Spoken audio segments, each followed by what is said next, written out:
অতি সম্প্রতি থাইল্যান্ডের রাজধানী ব্যাংককে যে বৈঠক হয়ে গেলেন মিস্টার নরেন্দ্র মোদী এবং ডক্টর মোহাম্মদ ইউনূসের মধ্যে, বলা হচ্ছে এটি সাইডলাইন বৈঠক। কিন্তু সাইডলাইন বৈঠকের চাইতেও এখানে যে বিষয়গুলো নিয়ে আলোচনা হয়েছে, এটি এই সময়ের মধ্যে, সাম্প্রতিক সময়ের মধ্যে যে কতগুলো রাজনৈতিক বৈঠক হয়েছে সারা দুনিয়াতে, তার মধ্যে সবচেয়ে উল্লেখযোগ্য একটি বৈঠক।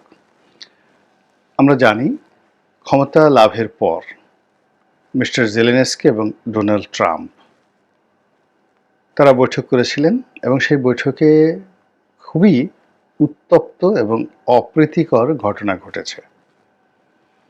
এবং সেই বৈঠকে এমন ঘটনা ঘটেছে যার ফলে হোয়াইট হাউস থেকে রীতিমতো জেলেনস্কিকে বের করে দেওয়া হয়েছে বা তাকে চলে যেতে বলা হয়েছে। এটি আমেরিকার ইতিহাসে কখনো ঘটেনি।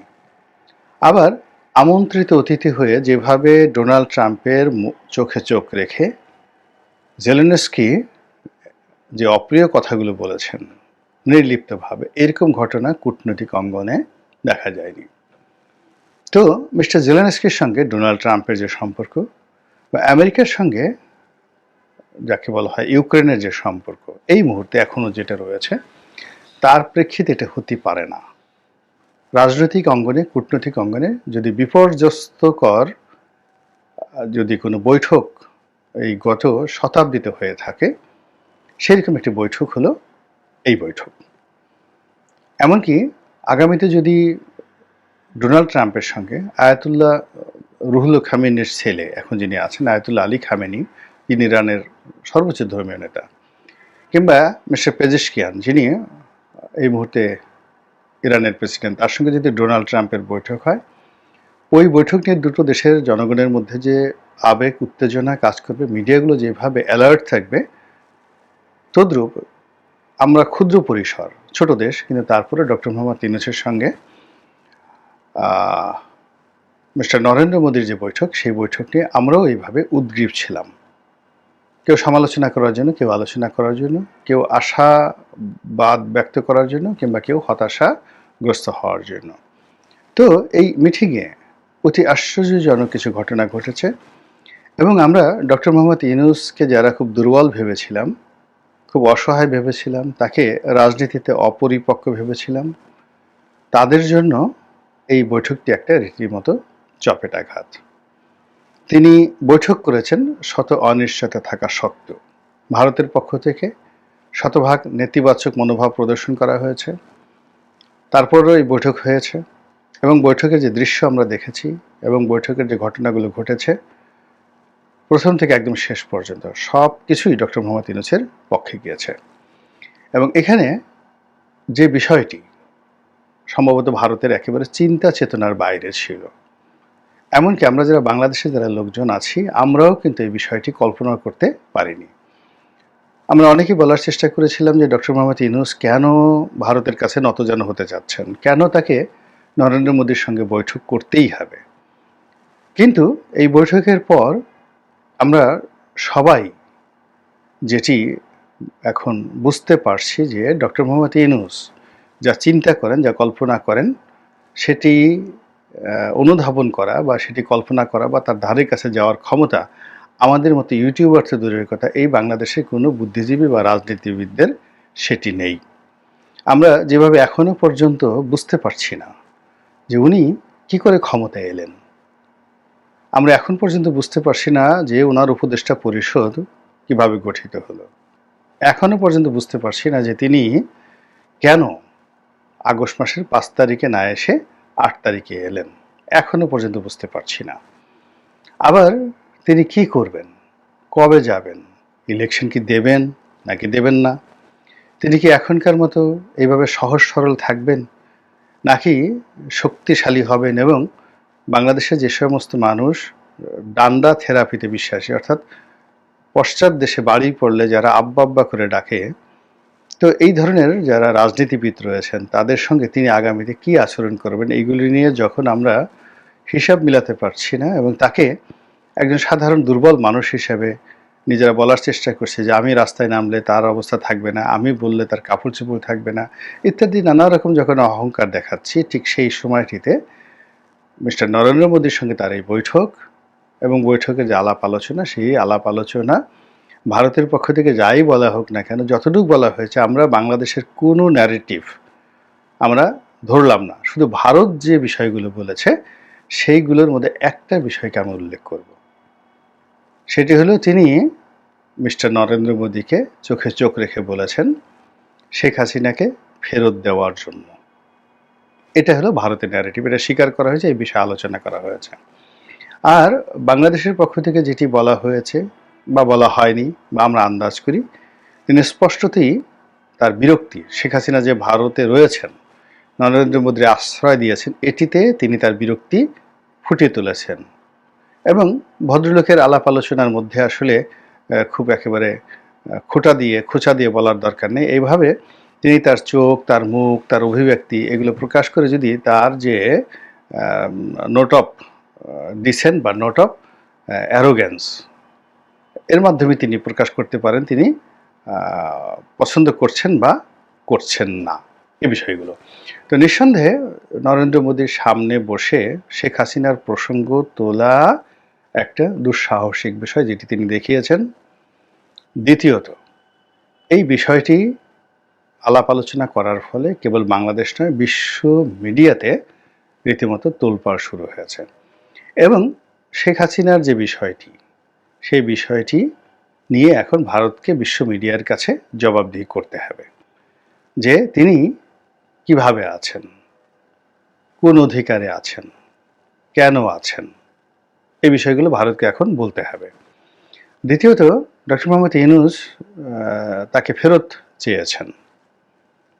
এখন কেন ফেরত দেওয়া হবে না কিংবা কেন ফেরত দেওয়া হবে ইত্যাদি বিষয়গুলো নিয়ে আলোচনার একটা দ্বার খুলে গেল। এবং এটা বাংলাদেশে নয়, এটা আন্তর্জাতিক, গ্লোবালি এটা খুলে গেল। এবং গ্লোবাল মিডিয়াকে ম্যানেজ করার জন্য ডক্টর মোহাম্মদ ইউনূসের যে যোগ্যতা রয়েছে, ফলে এখানে অনেক কিছু হবে। New York Times, Washington Post থেকে শুরু করে The Telegraph, The Sunday Times, The Economist, Time magazine, Far Eastern Economic Review থেকে শুরু করে এমনকি যদি বুমবার্গেও শেখ হাসিনাকে নিয়ে, নরেন্দ্র মোদীকে নিয়ে কোনো রিপোর্ট আসে, ডক্টর মোহাম্মদ ইউনূসের যাকে বলা হয় সেখানে তার ইনফ্লুয়েন্সে আমরা খুব আশ্চর্য হব না।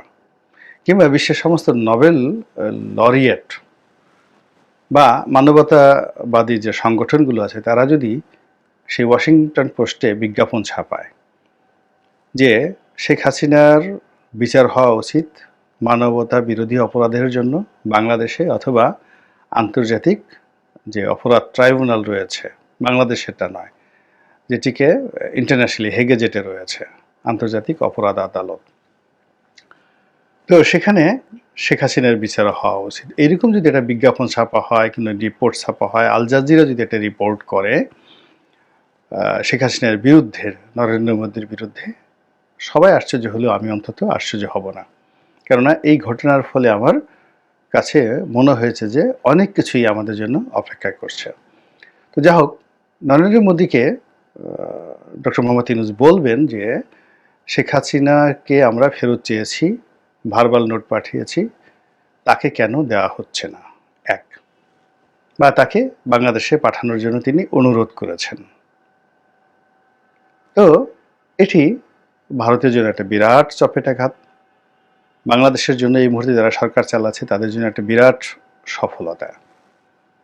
তৃতীয়ত, এই বৈঠকে এই আলাপ আলোচনার ফলে শেখ হাসিনাকে নিয়ে ভারতীয় পার্লামেন্টে আলোচনা হবে এবং নরেন্দ্র মোদী বিরোধী যারা লোকজন রয়েছেন, ইতিমধ্যে অনেকেই শেখ হাসিনার ব্যাপারে মুখ খুলেছেন।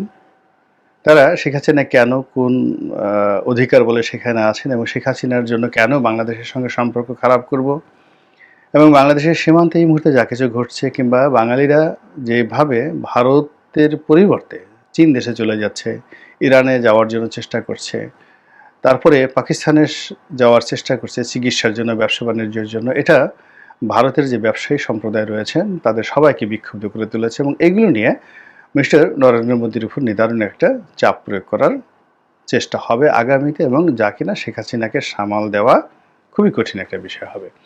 এখন শেখ হাসিনার জন্য সারা দুনিয়া বলতে গেলে খুব ছোট হয়ে আছে। ব্রিটেন তাকে ভিসা দেয়নি।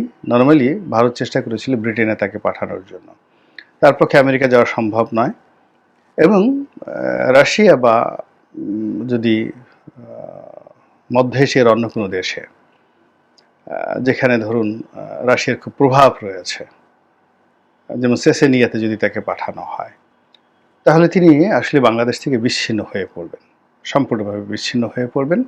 আবার তাকে যদি বাংলাদেশে ফেরত পাঠানো হয় যে কোনো চাপের কারণে, যদি ডক্টর মোহাম্মদ ইউনূস এই সময়টিতে হঠাৎ করে নরেন্দ্র মোদীর সামনে গিয়ে এই কথা বলতে পারেন, এটি বলার আগে আমাদের যে বিশ্বাস এবং আস্থা যে পর্যায়ে ছিল যে এটা উনি বলতেই পারবেন না, এটাকে যদি আপনি 100 নম্বর দেন তাহলে, বা আশ্চর্যজনক 100টি চিহ্ন দেন, তাহলে আগামীতে ডক্টর মোহাম্মদ ইউনূসের কূটচালে ভারত বাধ্য হয়ে শেখ হাসিনাকে ফেরত দেওয়া, এটি এই এখন যে ঘটনাটি ঘটেছে তার অর্ধেক আশ্চর্যজনক, অর্থাৎ আগামীতে ঘটতে পারে।